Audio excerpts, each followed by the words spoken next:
Hello બહેનો, જય Shri Krishna. Kathiawadi YouTube ચેનલમાં આપ સર્વેનું હાર્દિક સ્વાગત છે. આપ સર્વેનો સાથ સહકાર ખૂબ જ મળ્યો છે, તે બદલ ખૂબ ખૂબ આભાર. આમ જ મારા વિડીયો જોતા રહેજો અને લાઈક, શેર, સબસ્ક્રાઈબ કરતા રહેજો. આજે હું તમારી સાથે દરેક ગુજરાતીઓના ઘરમાં બનતી કાઠિયાવાડી રેસીપી ખાટિયા ઢોકળા શેર કરીશ. એના માટે મેં 2 વાટકા, એટલે આ મોટા વાટકા 2 વાટકા, 1 વાટકો ચણાની દાળ અને 1 વાટકો ચોખા ધોઈને મેં પલાળ્યા છે. 5 થી 6 કલાક જેવું પલળી ગયા છે. સરસ ફૂલીને મોટા દાણા થઈ ગયા છે. હવે આને હું આ રીતે એક મિક્સર જારમાં આમ ક્રશ કરી લઈશ ને પછી હું આથો નાખીશ. આથો આપણે શિયાળો છે એટલે 8 થી 10 કલાક જેવું આથો આપણે રાખશું અને સવારે આપણે ખાટિયા ઢોકળા બનાવશું. અને હું હવે પીસી લઉં. આ રીતે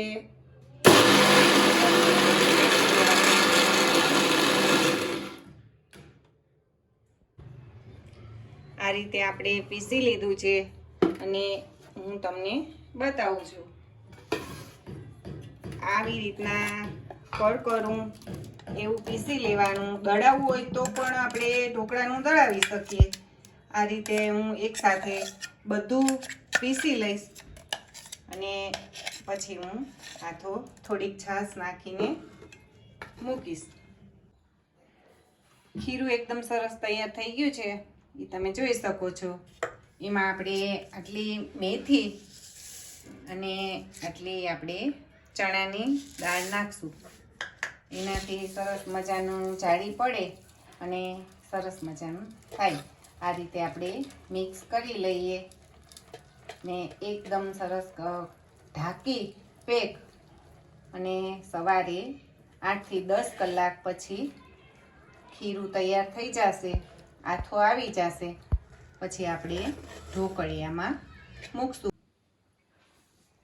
રાત્રે આપણે ખીરું બનાવી અને આથો નાખ્યો તો હવે હું જોઈ લઉં છું.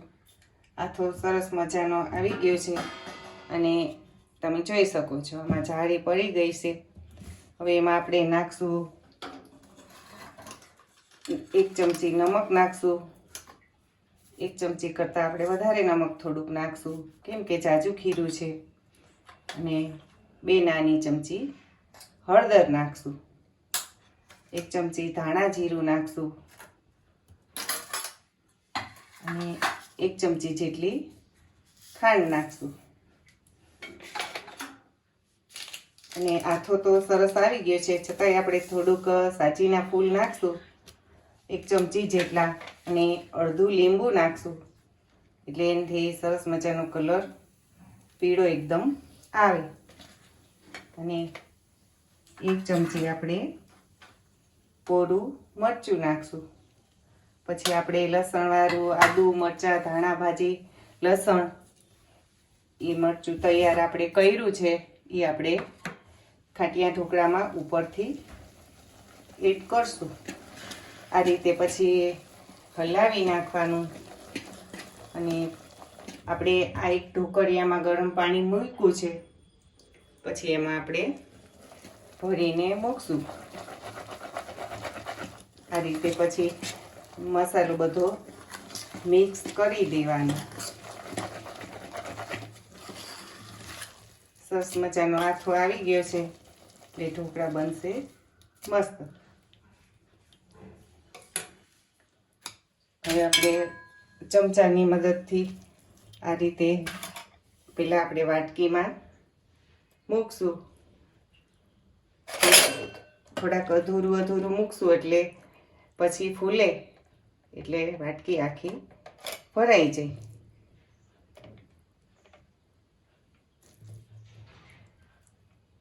એક ચમચા જેટલું નાખવાનું.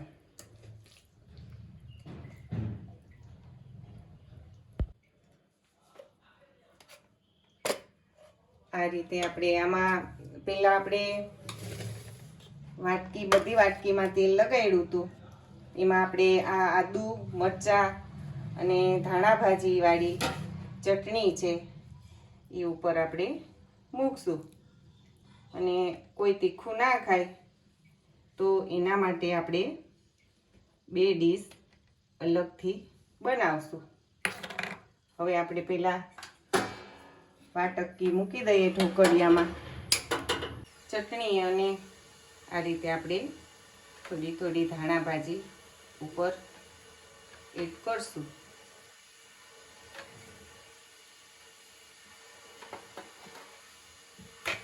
હવે આપણે ઢોકળિયામાં પહેલાં બધી વાટકી મૂકી દઈશું સાથે.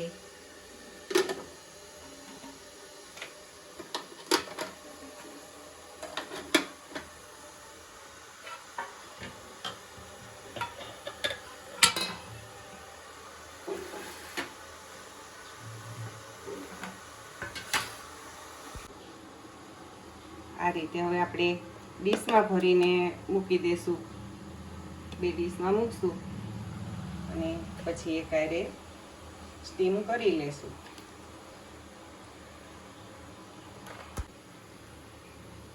થાળીમાં પણ આપણે તેલ લગાડી અને આ રીતે ખીરું પાથર્યું છે અને આ રીતે કોરું મરચું અને ધાણા ભાજી આપણે એડ કરી દઈએ. એક ડીશ આપણે ખાલી ધાણા ભાજી નાખીને મોરા ઢોકળા બનાવશું, તીખા બનાવશું નહીં. 10 મિનિટ જેવું થઈ ગયું છે. હવે આપણે ગેસ બંધ કરીને જોઈ લઈએ. વાહ, સરસ મજાના ઢોકળા જોતા જ મોઢામાં પાણી આવી જાય. તૈયાર થઈ ગયા છે. હવે આપણે ઠરે પછી પીસ પાડીને સર્વ કરીને બતાવીશ.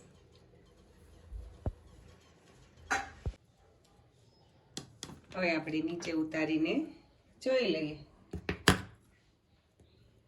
ચાકુ જો મૂક્યું છે તો સરસ મજાનું કોરું આવે છે ને ઢોકળા ફૂલીને સરસ તૈયાર થઈ ગયા છે. આ રીતે આપણે બનાવવાના. તમે એકવાર જરૂર ટ્રાય કરીને બનાવજો. આ રીતે આપણે વાટકી નીચે મૂકવાની અને ઉપર 2 ડીશ મૂકવાની. હંમેશા એમાં તેલ લગાડવાનું, ફૂલવાનું નહીં.